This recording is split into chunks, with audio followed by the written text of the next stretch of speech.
Welcome to your cozy corner of calm. Here, you'll find gentle stories and the soothing sound of rain, created to help you unwind, ease your thoughts, and drift peacefully into sleep. If this space brings you comfort, consider subscribing so you'll always have a quiet place to return to. Now, make yourself comfortable, close your eyes, and let tonight's story carry you gently into rest. My name is John Price, and I have to decide if someone lives or dies. It's my only job. That's why I'm here. That's my goddamn raison d'etre. Pardon my French. If this particular person hadn't popped a clot out of his heart and got it lodged in his brain, subsequently wound up on the stroke ward of the local district general with no movement in his right side, and not much in the way of consciousness either, I wouldn't be here. Literally. I can't go and touch this poor bastard. Can't hold his hand or shake his shoulder myself. Can't try and reach him physically, but I've got a whole shed load of different camera views from my little room, and I can see it's pretty much a hopeless case. He hasn't really woken up. Not since he's been brought in. Sometimes his eyes flicker open and stare blankly at the camera on the left. Not to the right. I'm not even certain he's really aware of what right means anymore. Sometimes he moans or cries, but there isn't much light behind those eyes, that's for sure. They're feeding him by a tube that goes down his nose into his belly, because the muscles in his throat don't work properly anymore. And if he ate anything, half of it would probably wind up in his lungs. All in all, the guy's in a pretty shitty state, as I say. But it's a tough call to make. Tough as hell. That's what I'm here for. That's what he wanted. What I wanted, I should say. That's why I was constructed. From his brain 20 years back, when it was young and optimistic, and didn't have a big gaping chunk of necrotic white matter rotting away on one side like a worm in an apple. It's tough waking up one day and realizing you're not real. It's even tougher seeing what you've become, and then having to decide whether to pull the plug. Karen's not really supposed to talk to me. That's one of the rules. But I can watch her, and she knows I'm here. She was the one who persuaded John Price. The real John Price, that is. Not John Price i.e. me. She was the one who persuaded him to have the advance directive made. I can remember it clear as glass, of course I can.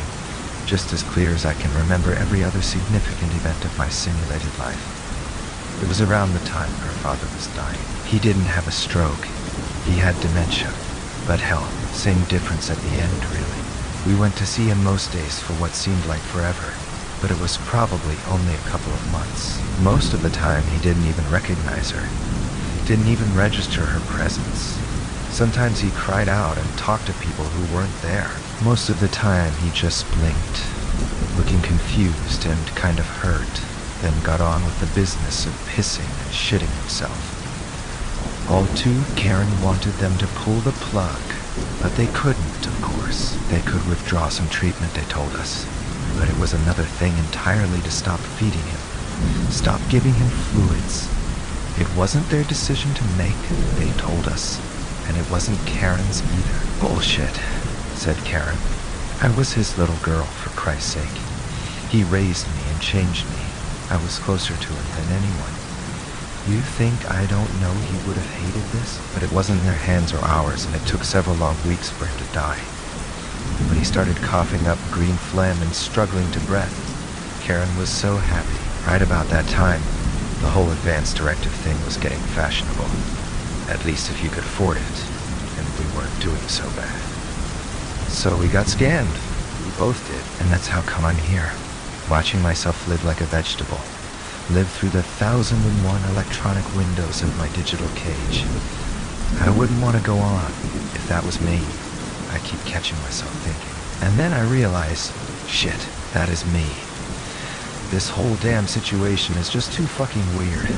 Karen brings the children, and that's weird as hell too. Tommy was only 4 when John Price was scanned, and Grace was just a faint swelling around his wife's belly. Now my kids are young adults. I miss their whole lives. I can kind of recognize Tommy, the tilt of his chin or something, and I can see myself in Grace too. Our eyes are the same. I try and imagine what it must have been like, watching them blossom and grow.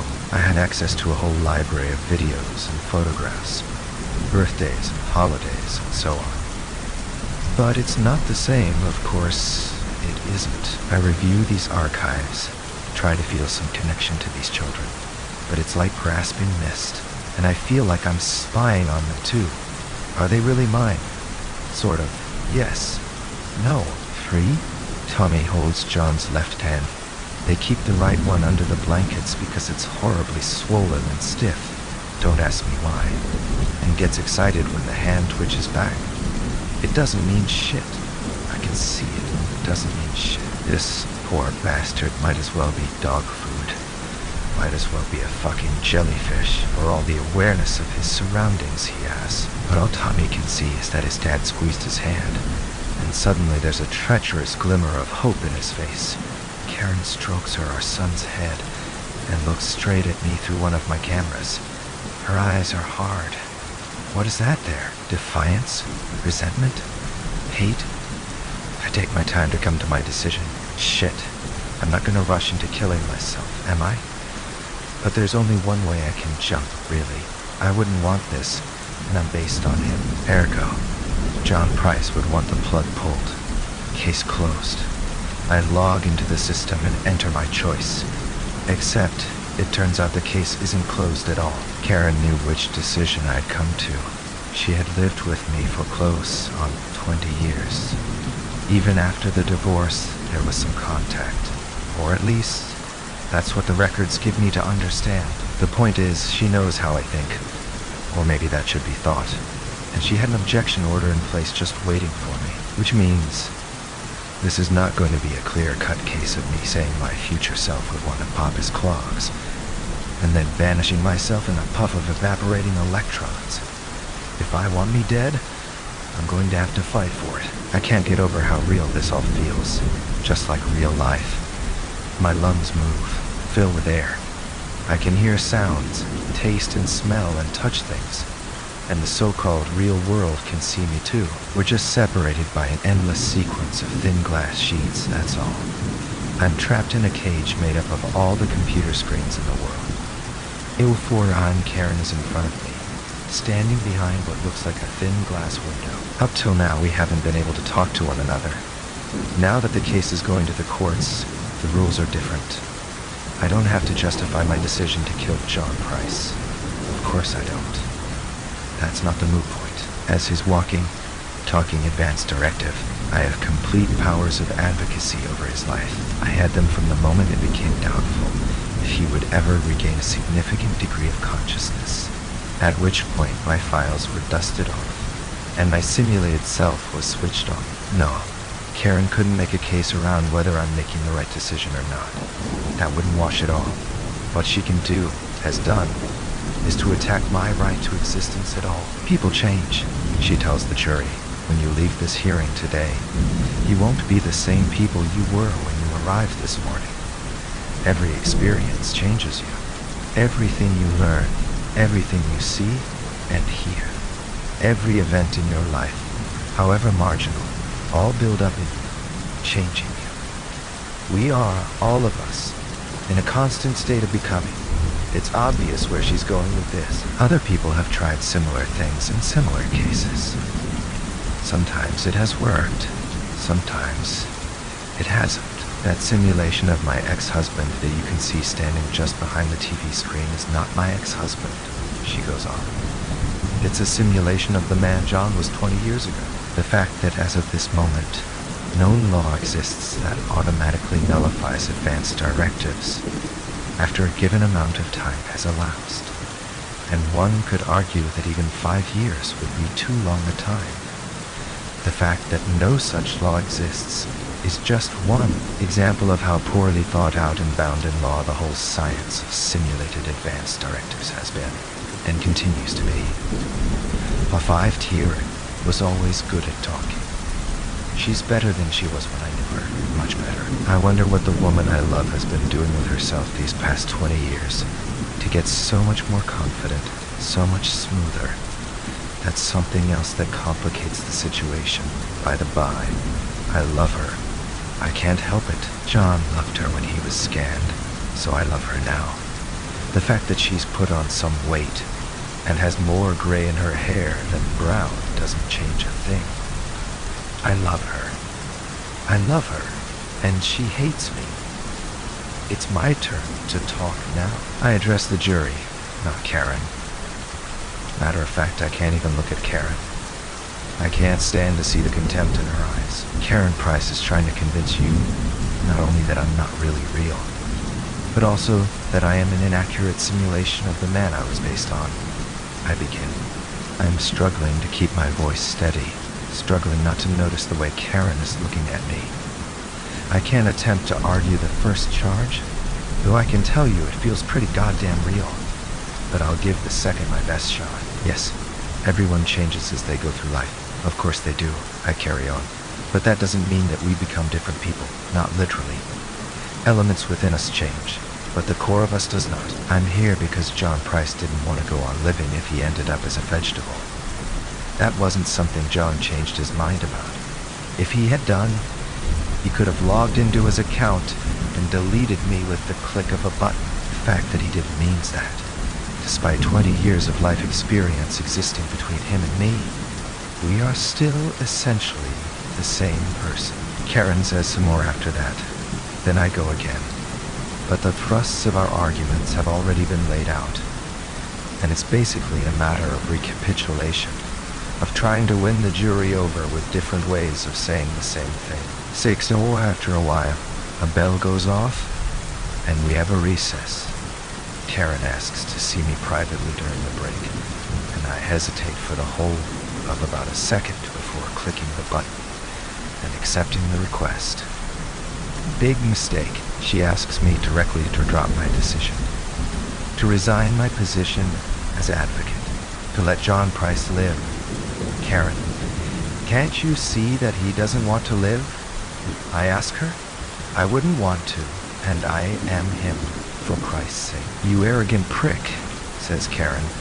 Don't talk as if you're really him. You're not him. You're nothing but lines of code churning away in a motherboard somewhere. When this farce is over, someone will press a button, and that's that. You'll be gone. No ashes, no funeral. Because you're not real. And I'll tell you something else. I hope to hell the person who gets to press that button is me. Shit, Karen. When did you get so fucking bitter? I say. Because something is breaking in me. You were never like this before. Never nasty like that, never so fucking nasty. I realize my voice is breaking too, and the tears running down my face are obscuring the video screens. They even simulated the damn tears right. When I look up again, something has changed in Karen's face. I think maybe she's crying too. Jesus, John, don't you think this is hard for me too? She whispers, to see you again. To see how you were before things went wrong. She trails off, then starts up again. You look exactly like he did, she says. You look like him, sound like him. The way you talk, it's like meeting a ghost. It's just like meeting a ghost. Then she puts one hand out and touches the screen. I reach out to her, but all I can feel is cold glass. The kids, Tommy, he can't bear to see his father go like this. Karen is not quite looking at me as she speaks. There was a lot of bad stuff between them at the end. After the divorce, things got pretty messy. He was to go now. Look, maybe John won't wake up. Maybe he won't. But if he just hangs on a little longer, maybe that'll give Tommy the chance to... I don't know. To say some things, even if there's no one listening. To make peace with himself. Or something. While I haven't she, I can feel my resolve caving in. I love her. How can I say no to her? She wants me to hold off on my decision on account of her, my son. I run a hand through my hair. Look, I say, look. Okay, I'll hold off. For the moment, if Tommy needs some time, then okay. We'll give him some time, too. Will give me some time, too. I suddenly realize that maybe I'll have a chance. Not only to get to know the woman Karen has become, but also to get to know my kids, to get to know Tommy. Thanks, John, she says. She half smiles at me. I nod and kill the connection on the computer screen. Her face flashes and is gone, replaced by a familiar view of John's hospital room. I watch his chest rise and fall, slow, labored. A doctor comes and stabs his good arm with a little needle so they can put another bag of fluid up to keep him from dehydrating and dying, while I refuse to make the decision that he would want, but that the woman I love does not. His hand jerks a few times, and the doctor calls a healthcare assistant to pin the arm down while he gets the needle in position. His eyelids flutter briefly, then still. I'm not scared of dying. I know that sooner or later, I'm going to be pulling the plug on John. And when I do that, I'll basically be pulling the plug on myself too. Us advanced directives do not enjoy the right to live beyond the souls who made us. There's a catch, though. To stop ads from choosing to keep their real counterparts alive as long as possible, just so that they can go on living in this weird digital sense themselves as long as possible. You get a couple of weeks to make your choice, then either way, that's that, buddy. Time's up for you. Say I decided to say, okay, John Price would want to go on living. Don't pull the plug. I'd make my choice. Throw my 2 cents in the ring, then I'd be switched off, just the same as if I decided to pull the plug. Goodbye, John Price ad. The only difference is, if I decided to keep him alive, I could be reawoken again if there were any change in his condition. If he deteriorated, for example, say he had a second stroke or something, then I'd be brought back to reassess, to see if I felt the situation had changed significantly. But am I afraid of dying? Why the hell should I be? I don't even really exist, as people are so fond of pointing out. Truth is, I am a ghost. The real person is either dead or dying, depending on your point of view. Fuck it, if I think about these things too long, my head starts to hurt. And that pain feels pretty goddamn real, thank you very much. Right, hey, there are other things I'd rather spend these precious remaining ghost moments on than a killer of a headache. Like watching my son, for example. He comes to see John most days, more often than Karen does. He mostly just sits by the bedside and doesn't say much. Sometimes he holds John's good hand. Once or twice he tried reading to him, but I think he felt self-conscious about it, and he didn't do it for long. The book he tried reading him was Flowers for Algy, a science fiction book from a couple of 100 years ago. I remember that book.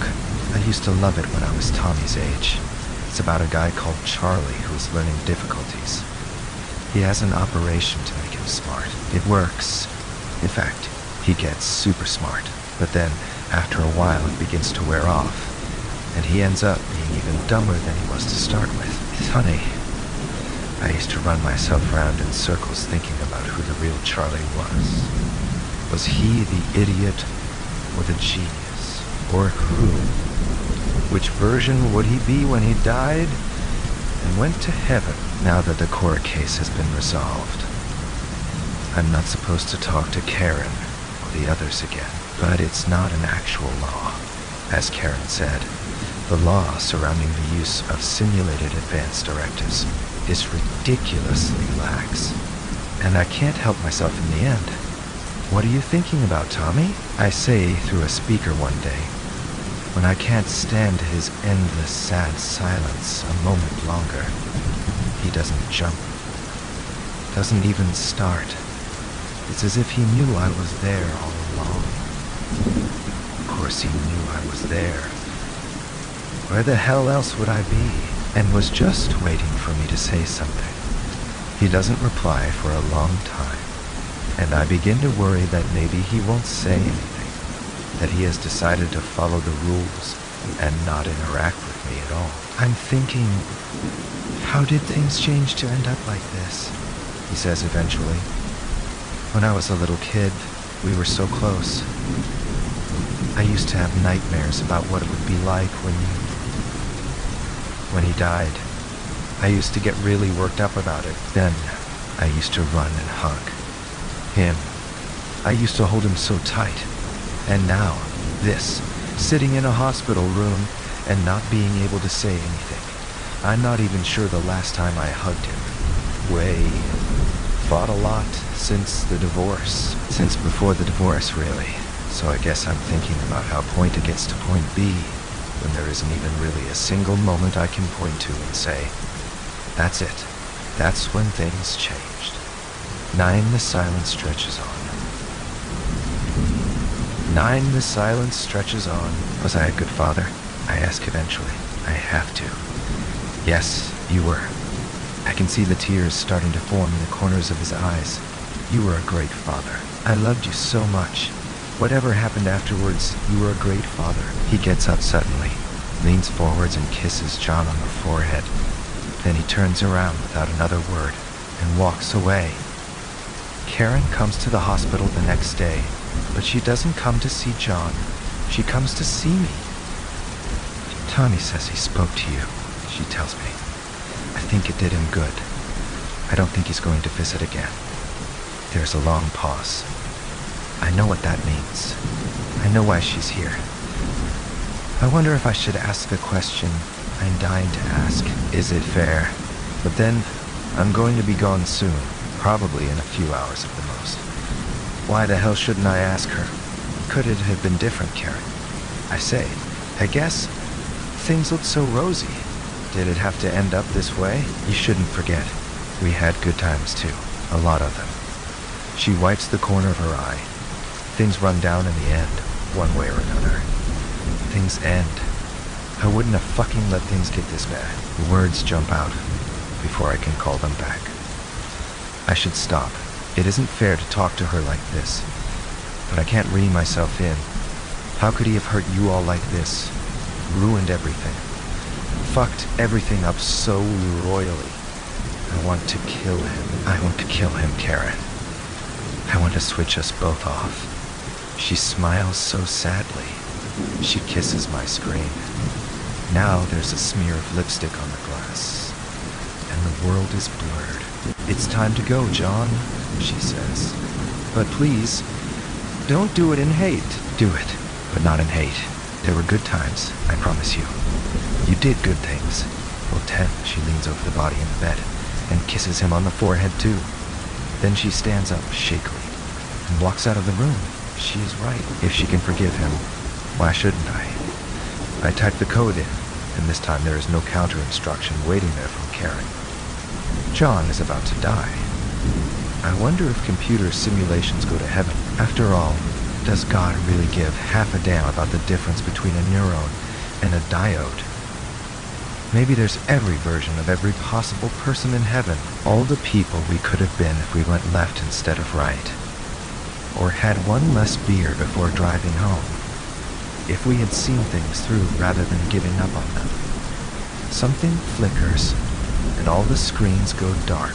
It was Friday evening, just before 7:30, and I was in the Trafalgar Room, the poshest bar of the Lord Nelson Hotel, drinking a half of overpriced bitter. The beer was all right, not my first choice. Left to me, we'd have met in the Duke's Head, and I'd have had a pint of my usual local ale in my hand. But I'd been bribed to be in the Nelson, and it mattered. Oh yes, it certainly mattered. Oh yes, it certainly mattered. It hadn't been said, but I knew what was expected of me. Best bib and tucker, an evening shave. Now that is a bit of a rarity for me. And be on my best behavior. There was a lot at stake, too much to lose. They reckon we all have our price, and Algy knew mine.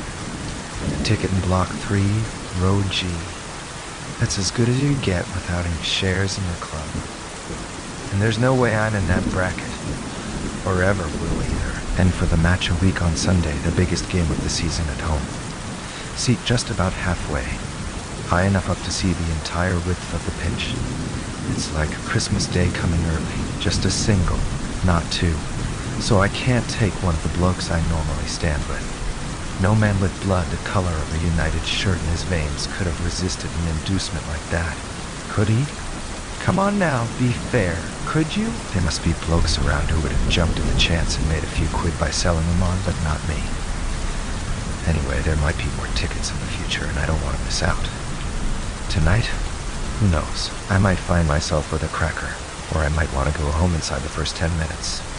A quick look at my watch confirmed what I already knew. I'd come too early. Another 10 minutes, at least before the others arrived. Another 10 minutes, at least before the others arrived. Be sensible, Maddie. Pace yourself. Don't get another drink just yet. I know Algy isn't much of a drinker. And these two women, well, I haven't a clue about them. I'll find out later what I'm in for. Come to think of it, I've never noticed Algy showing much interest in women.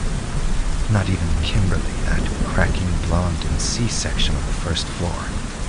He must have noticed her at the office Christmas party. Others certainly did, though. Not only me. Not only me. These two blokes each thought he'd fixed it to see her home. Fred Morgan, who lost, didn't hang around much longer. Now working over at the big call center in town, I'm told. From what I hear about the place, I don't think I'd fancy working there myself. To be honest, it's all a bit weird. I'm making up a foursome as a favor for this chap I hardly know. Yes, me. Matthew Perkins. A bloke who's been round the block a few times. Loser in a disastrous marriage. Something that has converted me to being a passionate believer in the life of a singleton male. Not that I've anything against women. I love them when I can. And they want to. It's just that in the future, it'll be on my terms. Like only playing all your matches at home. Buddy, the bloke I'm helping out tonight, isn't really a close mate. My mind drifted off to about 3 months before, the first time I'd met him. The head clowns down in Whitehall, or Downing Street, or somewhere, who seemed to be making a mess running the country, were in a campaign to shift some government departments away from the southeast to other parts of the UK redistribution. Or leveling up were the slogans they used. One term they did use initially, and very quickly dropped, was out to the provinces. When it seemed that anyone north of Potter's Bar found it insulting and said so, it stopped being used. And he wrote, "This minor ministry came up to our neck of the woods, then found, to no one's surprise, that many of their number, the bosses especially, didn't want to venture to places they'd never heard of. And as for living up there, you must be joking. These individuals dug in, they got away with it. And so there were vacancies to fill. So predictable. But as a result, that meant that Algy and I started in the same office on the same day, thus beginning our lives as strong civil servants. Yes, we were bottom of the pecking order, but still a key element, however small, contributing to the smooth running of our country. Without your efforts, much would grind to a painful halt. The smallest cog in the wheel must function for the machine of government to serve the nation. That was stressed to us, very forcibly, during the induction seminar especially set up for our new group. I reckon the chap reading from the clipboard had capital letters everywhere on his script, and had clear instructions on how to stress them. It could have been a talking clock standing there. The big day came when some guy from HR took us along to our new office. He was weird. He came up to us with some paperwork in his hand, looked at our name badges, and with a curt "follow me," walked away with the two of us a couple of paces behind. Our new home was on the second floor. This gave him the chance to speak. Just one word: lift. Out of the lift, we turned right. The second door down the passage had a single word notice on it. I couldn't miss a chance like that, could I? Toilets, he glared at me. Clearly I was wrong. The correction came. Gents, I think I lost that brief battle of wills. He handed us over to Mr. Smithson, our new boss. His briefest of introductions before HR disappeared from our lives managed to get our two names mixed up. I remembered an old codger I had chat with once, telling me that when he started work, there was a welfare department. Then it became the personnel department. And just before he retired, It began to call itself Human Resources. According to this chap, they lived in some sort of parallel universe, and those of us in the real world played by different rules. Thinking about this later, perhaps this oddball I'd met on day one in Latimer Buildings was a member of an alien species. This old man had never worked out what their job involved, not in any of their 3 existences. But he did say there seemed to be more of them as year followed year. Pagny 3, that's when I first heard Algy's surname, Montacute Foster. This was before double-barreled names became such an everyday thing that I feel quite deprived by not having one. Please, don't get me going on that subject. Anyone with a hyphen dressed as smartly as he was, in an office full of lower-level clerks, and in a traditionally labor-supporting northern town too, was going to get some ribbing. So when he spoke in his normal, cultured voice, with its southern accent and use of Larst, Parst, and Barth, very Daily Telegraph, or sounds like Radio 3, were just a couple of the descriptions used. And they didn't even know his full moniker back then either. When he told me, sometime later, what it was, I promised never to let anyone else from the office learn it from me. Poor sod. I've kept my word, and I'll only tell you because you don't know Algy. Algernon Herbert de Verne Montacute Foster. 37 letters, and a hyphen. You have to feel sorry for the bloke. Remember, you didn't hear it from me. Like many offices, there was a ritual on Friday evenings, when, before going home, some people like to close the working week across the road, in the swamp. Not that we'd been overworked, or slave-driven, discipline was relaxed. And the quick one, or more for some, was just the start of their normal weekend pattern. I went along most weeks, and that is how I got to know Algy. I felt sorry for the guy. Everyone else having a good old natter, catching up on the latest gossip about who was doing what, and with, or to whom, and enjoying a grumble about whichever of the various section leaders was the target this week. There he was on the fringe of the group, a half-empty glass in his hand, just not involved. Actually, his glass was nearly full, but half-empty seemed to suit him. I went over and joined him, something that seemed to take him by surprise. We chatted, nothing momentous, but he seemed to me like a chap who had some sound opinions, and nobody's fool. Oh, for I used the old phrase about, "Thank God it's Friday," and his reaction surprised me. He said he'd never known what TGIF had meant until he heard me say it. Strange world, isn't it? So we had a drink. He was on a shandy, by the way. Then home for him, a meal, and then out to see some pals for me. A normal Friday. 2. I'd know that voice anywhere, even if I go deaf. I think I'll confound the experts and find myself a headline in the Lancet, the medic's trade paper, anonymously, of course. As I read somewhere once, that's how they refer to the cases. Patient X continues to hear ex-wife's voice after being totally deaf for years. Option 1, and favorite. She'd seen me and clearly hadn't a clue I was going to be there. Option 2, Algy, a man I'd never seen do or say anything remotely offensive. A man whose manners were as near perfect as I could ever judge, had dropped a clanger. A big one. A very big one. And it wasn't his fault, nor mine either. I think for just a few minutes there. And then, my IQ must have gone off the scale. I astounded myself by how quickly I read the situation, and all from a single noise from a woman. If you had ever heard Sheila, my ex, at full throttle, you'd never forget it. Never, ever. I'd heard it many times, and it still surprises me. If Sheila could sing, take my word for it. She can't. I've heard her. She could have outbelted any other Brunhilde or Isolde. I'm a Wagner buff, and I wouldn't let her within a mile around our house. No, with my deerstalker on, it was an easy situation to recognize. Dealing with it might be impossible with Sheila there. Then what would happen to the ticket I'd been promised? Confirmation came from a white-faced Algy. Yes, it was Sheila. And no way was she going to spend an evening as partner, consort, date, or whatever you want to call it, with that man. Despite Marilyn doing what she'd done to her, she still wanted to be her friend. But that person? No way. I gathered that this was the cleaned-up version. I don't think Algy approves of bad language. He also told me that Marilyn had never even asked who the blind dater was when it was first mentioned. I'll be generous and say that was a bit remiss of her, to say the least. But I kept quiet. My aim for the night was the ticket. That was why I was here after all.